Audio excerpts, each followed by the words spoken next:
Assalamualaikum warahmatullahi wabarakatuh. Sedulur-sedulur Pocimaiyah dimanapun berada, siang ini istimewa di tempat markasnya Poci. Poci itu punya beberapa markas, salah satunya yang di sini di markas Pocimaiyah Panggung. Nah, di samping saya ini sebenarnya khotibul markas, tapi jangan khawatir karena ini juga sudah seperti rumah saya sendiri. Sohibul Khadimul Ini khotibul markas, saya sohibul markasnya. Oke, siang ini saya ada di markas di kediamannya Gus Luai, koordinator Poci, dan alhamdulillah nggak disengaja siang ini juga hadir Kang Ali yang mungkin nggak pernah hadir di rutinan ya, tapi insya Allah beliau ini tetap ada di belakang layar Poci. Makanya seluruh jangan patah semangat, terutama yang muda-muda ya, tetap ini. Hari ini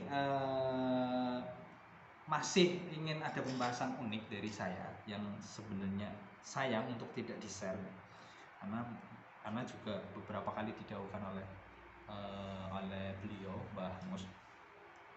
Ini sebuah hadis lagi, masih hadis. Ini hadisnya juga bisa ditemukan di Arba'in Nawawi ke-13. Saya bacakan hadisnya. A'udzubillahi minasyaitonirrajim. Bismillahirrahmanirrahim. An Abi Hamzata Anas bin Malik radhiyallahu anhu khatimir Rasulillah sallallahu alaihi wasallam anin nabiyyi sallallahu alaihi wasallam qala la yu'minu ahadukum hatta yuhibba li akhihi ma yuhibbu li nafsihi. Rawahul Bukhari wa Muslim. Saya bacakan artinya yang biasa kita dengar dari Abu Hamzah Anas bin Malik radhiyallahu anhu, membantu Rasulullah sallallahu alaihi wasallam. Dari Nabi sallallahu alaihi wasallam bersabda, tidak beriman salah seorang di antara kalian sampai ia mencintai saudaranya sebagaimana ia mencintai dirinya sendiri. Ini yang biasa kita dengar, pemaknaannya seperti ini. Tapi ini ada biasa pemaknaan wawasan lain yang juga tidak menyalahkan makna yang biasa didengar. Tapi ini pemaknaan dari tata bahasa yang saya dapatkan dari Gusmus, tapi nanti kita diskusikan. Jadi nanti kita diskusikan bareng. Jadi pemaknaannya ini langsung ya, la yu'minu ahadukum, tidak beriman salah seorang di antara kalian, hatta sehingga yuhibbu mencintai li akhihi untuk saudaranya ma barang yuhibbu li nafsihi, barang yang dicintai untuk dirinya sendiri. Jadi ini menurut Kang Luai. Oh iya, itu di sini ya. Jadi Kang Luai di sini ada Kang Luai, ada Kang Ali dari Pocimaiyah, teman-teman Rukiat Pocimaiyah. Kita diskusi ya. Biasa di Maya, di Pocimaiyah itu tidak ada guru, tidak ada murid. Seluruh Poci bisa tetap komentar nanti ini di YouTube, bisa komentar, bisa komplain gitu, bisa kasih saran gitu agar lebih baik ke depannya. Ini mungkin siapa dulu ini? Sohibul markas apa Kang Ali dulu ini? Ya, kan orang rasa hormat ya sohibul markas tercinta. Ini rada kenceng. Monggo, Kang Ali. Saya persilakan orang. Bismillahirrahmanirrahim. Tadi udah disampaikan sama Kang Fahmi ya, tentang salah satu hadis yang ditulis oleh Imam Nawawi, hadis ke-13, bahwa tidak beriman salah seorang di antara kamu hingga dia mencintai untuk saudaranya apa yang dia cintai untuk dirinya sendiri. Mungkin penjelasan lebih rigidnya tentang dari sudut pandang agama itu bisa disampaikan sama Kang Ustaz Ali. Saya ingin sedikit menambahkan bahwa ada titik penting di mana al-muslimun akhul muslim al-bunyan, bahwa seorang muslim dengan saudara muslim yang lainnya itu seperti sebuah bangunan. Maka kemudian apa? Fondasi utamanya di mana sih? Di ketersambungan hatinya. Maka di hadis tersebut dikatakan kita tidak disebut beriman apabila kita tidak mencintai apa yang kemudian ada di saudara kita, dimiliki saudara kita, sehingga kita mencintai beliau. Ini salah satu upaya bahwa Rasulullah benar-benar mengingatkan kita sebagai umat muslim untuk menghindari sifat-sifat seperti hasud, dengki, iri, dan kemudian naudzubillah jangan sampai kemudian melakukan fitnah. Karena implementasi hadis tersebut yang saya pahami adalah seandainya saya memimpikan untuk memiliki sebuah rumah yang bagus, tapi ternyata Allah belum merezekikan itu, dan di kemudian hari saya mendapati bahwa kamu sekali ternyata membeli rumah yang saya impikan. Lah itu tidak kemudian membuat saya hasut, oleh duit, oleh utang, oleh kredit loh, dan Oleh nyumbang. tidak. Tapi justru kemudian ini membuat saya alhamdulillah. Untuk orang baik seperti Kang Ali, Allah telah mengangkat derajatnya dan merezekikan rumah tersebut untuk beliau. Dan yolah karo gini juga kok, wong duit Kang Ali ya. Gue sih manggone Kang Ali. Dan kemudian apa? Ketika kita bertamu ke beliau, kita juga bisa kemudian merasakan, oh iki nikmatnya Gusti Allah. Oleh ngangkat derajat manusia Kayak saya bertamu ke markas lah ya. Iya, Saya sangat menikmati gitu. Iya. Oh, ini lebar banget bisa. Dan kalau seumpama sudut pandangnya ini ditarik lebih jauh lagi, kita sering membahas ini pada hierarchy of dominant makhluk hidup. Manusia itu seperti apa, makhluk hidup yang lainnya seperti apa. Bahwa di teori evolusi, prinsip evolusi itu kan simpel ya. Bagaimana kita menghindari rasa sakit, mendapatkan rasa senang dengan energi sedikit mungkin. Efek samping dari prinsip ini itu adalah munculnya hierarchy of dominant. Menarik tadi apa? Jamaah mesti pertama menghindari rasa sakit. Iya. Kemudian mendapatkan rasa senang dengan energi sedikit mungkin. Berarti apa kalau mengatakan manusia Indonesia itu sebenarnya malas? Enggak, ini terjadi pada seluruh makhluk hidup. Bahkan kepada sel terkecil protozoa pun sama. Hampir seluruh makhluk hidup itu memiliki prinsip evolusi yang sama. Makanya kemudian apa? Ketika ada satu makhluk yang memiliki energi lebih besar daripada individu-individu yang lainnya, dia telah selesai urusan survivalnya, daya hidupnya, maka dia akan meluangkan energi yang lebih itu dengan pilihan-pilihan yang lain. Contoh bereproduksi, berkreatif dan sebagainya. Seperti kemudian koloni semut membangun bangunan arsitektur yang sangat kompleks gitu loh. Itu karena apa? Energi untuk survive-nya sudah selesai nih. Cara dapur sudah oke.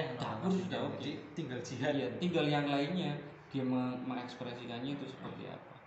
Lah efek sampingnya di hierarchy of dominant tadi. Hierarchy of dominant kalau kita pahami dengan simpel secara lugas itu di kompetisinya. Lah munculnya hierarchy of dominant itu secara otomatis melahirkan perbedaan. Maka saya kembali lagi, bukan kemudian ketika kita mengatakan Indonesia itu malas-malas, tidak. Tapi karena track dari awal teori evolusinya seperti ini, maka semua orang, semua makhluk, semua entitas itu memiliki kecenderungan seperti itu. Dia ingin hidupnya simpel, mendapatkan kesenangan yang banyak dengan kesakitan yang seminimalis mungkin. Lah caranya apa? Di hadis ini sebenarnya sudah salah satu rumusannya. Kalau kemudian kita pengen hidupnya tenang, hidupnya bahagia, nggak terlalu banyak pikiran, ya udah hindari SMS. Senang melihat orang susah melihat orang senang. Harusnya apa? Kita menyukai apa yang dimiliki oleh saudara kita, prestasi apa yang dia punya. Apalagi apa? Ketika memang saudara kita itu termasuk golongan orang-orang yang soleh. Terus juga jadi tidak terlalu berat ya. Kalau dimaknai dengan apa namanya, tidak mencintai saudaranya sendiri sebagaimana mencintainya kan dirinya. Agak berat selera iki apa jadi ini selera iki berat iki. Salah aku seneng ya saudarane.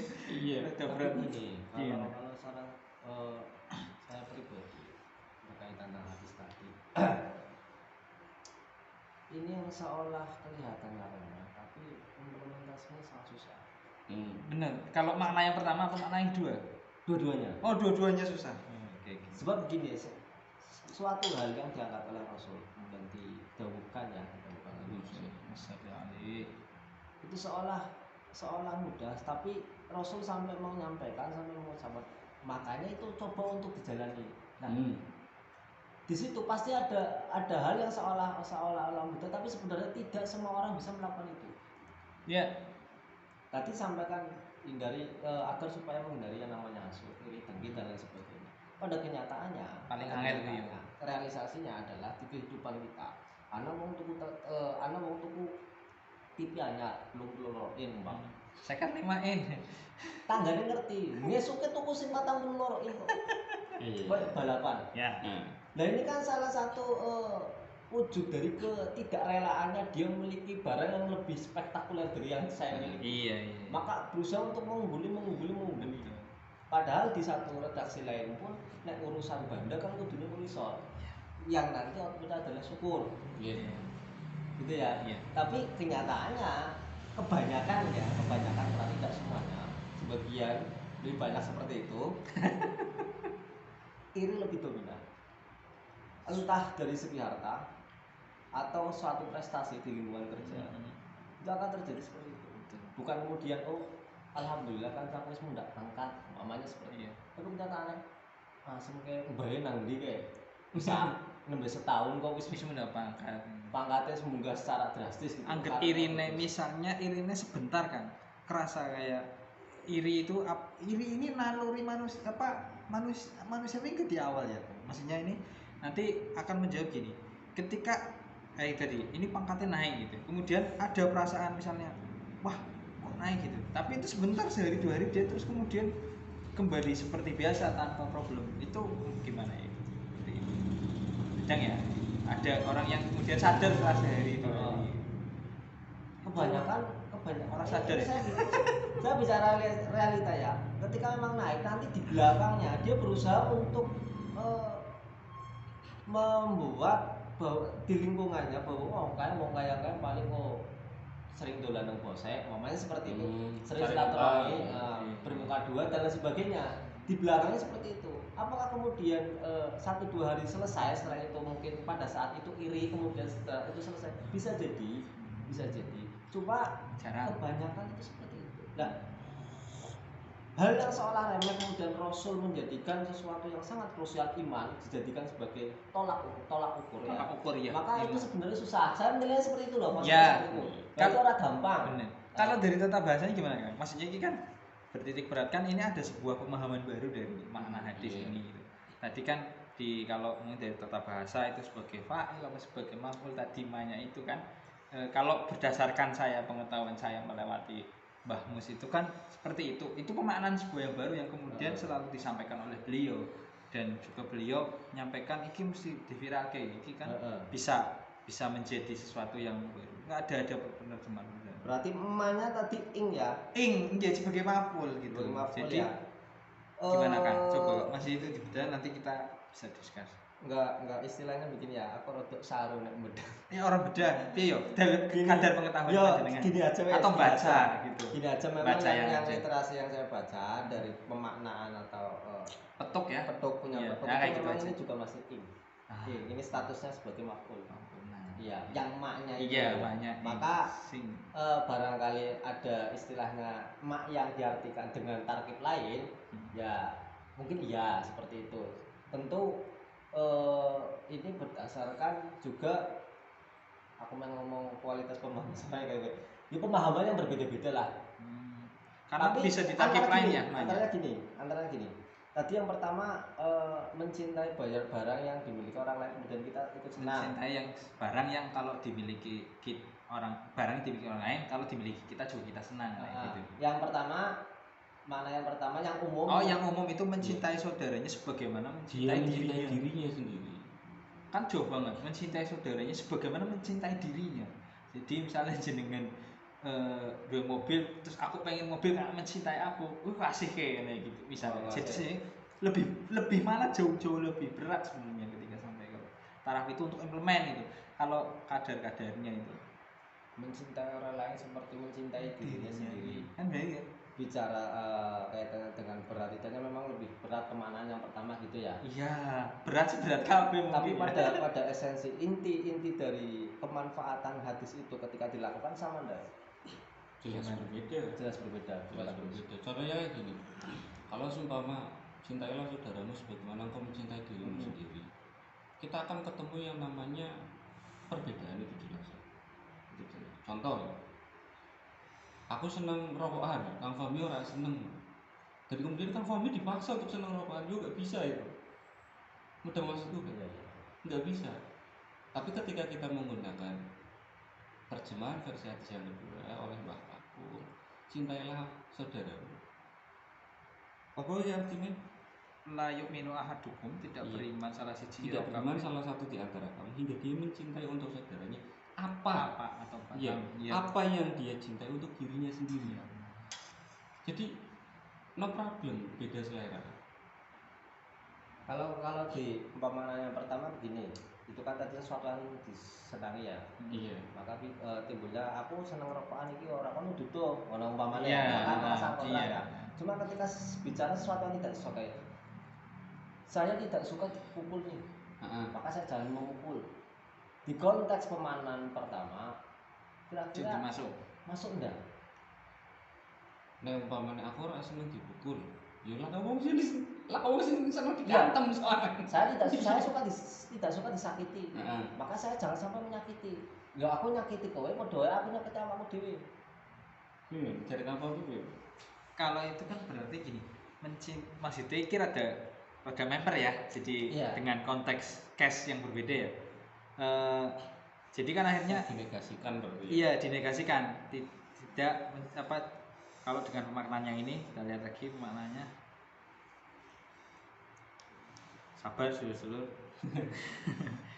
Tidak beriman salah seorang dari kalian sampai ia mencintai saudaranya sebagaimana ia mencintai diri. Misalnya mencintai dirinya sendiri itu dianggap tidak mukul. Kalau saya dipukul, kan mencintai dirinya. Tapi ketika jadi kita jangan mukul orang kan kayak gitu. Jadi sama-sama mencintai. Ya bisa sih sebenarnya. Kata-kata ini juga bagus juga dengan penerjemahan seperti ini juga ada. Tetap ada makna yang bagus ya. Tetap ada hikmah yang bagus. Tetapi kemudian presisinya saja ketika meskipun contoh tadi yang tidak disukai, contoh yang disukai. Saya lebih suka, saya sangat senang nih ketika bertandang, bersilaturahmi ke orang, kemudian disuguhi berbagai macam. Maka ketika saya menyuguhi tamu yang datang ke saya harus seperti itu. Karena apa? Aku seneng kok disuguhi macam-macam panganan, maka aku ya pengen nyenengnya. Sebab tolak ukurnya pada diri saya. Jadi dianggap mencintai ya saudaranya ya. Karena teman saya atau tamu saya senang, maka saya pun senang. Lah, itu nanti malah jadi soal kan? Gimana? Kalau seumpama kemudian jenengan bertamu tidak disuguhi sesuai yang jenengan senangi, kira-kira jenengan jengkel enggak? Mudah maksud itu. Kalau ketika contohnya jenengan gini, aku senang iki nek disuguhi macam-macam, maka kemudian itu jadi inspirasi ya, tak tiru. Aku suka keren-keren. Lah kalau ternyata kasusnya karena jenengan senang disuguhi macam-macam, ternyata pas waktu jenengan bertamu jenengan nggak disuguhi macam-macam, itu senang gak jenengan gitu? Itu kan nanti ada perbedaan selera di situ. Asik ya Steve. Ini asiknya Sinobar gitu. Asiknya Sinobar. Ada perbedaan selera. Karena mikir. Jangan aku ngopi tok, cuma kosong ini iki. Iya. Ya enggak apa, karena kan sebenarnya asik ketika kita Sinobar. Iya. Kayak kemudian Kang Alim mengatakan, aku ki gak seneng saya tidak suka dipukul orang lain. Tapi kemudian ada saudara kita yang ternyata memang suka pukul-pukulan gitu. Karena dia atlet tinju gitu. Yuk, sobat gitu ya. Jalan jalan imannya ternyata di situ. Dia menjadi orang yang suka berjuang, berjihad, masuk militer dan sebagainya. Yang otomatis memang harus nek gak kekantum wis digantem. Dan itu bagian dari kehidupannya dia. Itu gimana itu? Ayo. Kok. Gimana? Udah 15 menit ditutup ya, pas momen ya. Enggak sih Roci. Terakhir gini. Sampean iki terakhir ya. Jajal sangat aja muntah kontok. Kalau saya memang lebih kepada presisi makna yang kedua ya. Karena saya mendengarkan langsung dan ini cukup keras beliau menyampaikan bahwasanya artinya yang pertama bukan berarti disalahkannya ya. Aku tidak menyalahkan, artinya yang kedua istilahnya contoh-contoh. Jadi dipresisikan saja outputnya kita kan mengolah yang penting kan ini bisa menjadi juga buat sulur-sulur kayak kemarin dengan bahan pembahasan yang unik-unik seperti itu. Benar kemarin bahas apa? Bahas tentang aful iman, makna aful iman. Ulama cilik bahasnya gampang-gampang orang. Jadi berlapis. Kelas rencekan lah ya kan. Wow, di YouTube itu tetap dibully mana. Ya, ini sudah 16 menit lebih. Kalau apa biar sedulur poci nanti sedulur poci misalnya kurang panjang ya bisa ngomong ya. Tapi Silakan kita komen. lagi tetap mencoba bagaimana format terbaik dari rubrik mili. Ini rubrik mili ya apa adanya ngalir, nggak ada operator. Jadi nggak edit juga, yang penting istiqomah bisa. Gimana kalau ini terakhir nanti juga dengan Kang Ali kita tutup sinau bareng di rubrik milinya Poci Maya. Bentuk saya mencintai apa yang dimiliki saudara saya adalah kemudian melatih saya untuk semakin dewasa menghadapi realita. Maka kemudian apa? Sebagaimana kita ingin mendapatkan intan atau batu akik yang cemerlang, maka prosesnya adalah kita harus terus menggosoknya sampai kemudian terlihat dari sebongkah batu biasa yang ternyata di dalamnya intan. Iki sing kotor-kotor sing biasa iki dihancurkan semua. Nah itu termasuk juga dari lapisan konflik yang terjadi di manusia. Ketika lapisan konflik yang pertama itu muncul adalah gagasan, yang kedua adalah emosi adu mulut, dan yang paling terendah udah urusan fisik. Lah untuk mendapatkan pemahaman yang semakin luas, semakin bijaksana dan semakin dewasa, sebagai orang maya kita harus menyadari kita perjuangkan gagasan kita, tapi kita juga harus menerima risiko apabila gagasan-gagasan ini ada yang mati di tengah jalan. Tidak masalah, karena itu hanya sebuah gagasan, bukan nyawa manusia. Maka gagasan dari Kang Ali, Kang Fahmi, saya itu akan semakin melengkapi. 10 gagasan, ternyata yang terima 7. Maka kita kemudian akan memiliki 21 gagasan yang lebih kaya. Mungkin kira-kira itu aja. Iya. Monggo, Kang Ali. Cukup. Kalau saya secara pribadi tadi yang saya sampaikan, maya adalah laku. Maya adalah laku. Maka segala sesuatu yang kita bahas, baik di mater, baik di kendaraan, setiap bulan itu hal-hal baik. Nek ora dilakoni kaya opo. Maya adalah laku. Maka lakukanlah semua hal-hal yang baik, hal-hal yang kita pelajari, hal-hal yang kita senangi bersama, kita lakukan, kita tanam benih tanpa harus mengharapkan kita akan mengembali. Itu saja. Terima kasih Kang Luai. Terima kasih Kang Ali. Ini operatornya Kang Luai jadi ngilang. Pencet Kang Luai.